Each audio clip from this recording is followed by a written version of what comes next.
Welcome guys, so today I am with Beats Studio 3 and I'm going to show you how you can pair this headset with your Android smartphone. So but first we have to focus on this button, that's the power button. Let me just catch focus. Okay, just like that. So we have to click and hold this button until indicators are right here, start blinking. So click, hold. As you can see right now they are blinking, so we can simply release the button. And right now the headset is visible to other devices, so we can simply open the Bluetooth settings on our Android smartphone, enable Bluetooth by tapping on this switcher.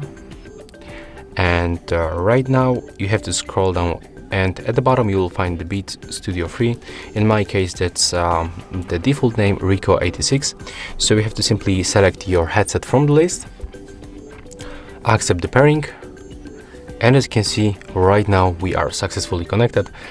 And as you can see, that's how it looks. That's actually very simple. If you find this video helpful, remember to leave a like, comment and subscribe.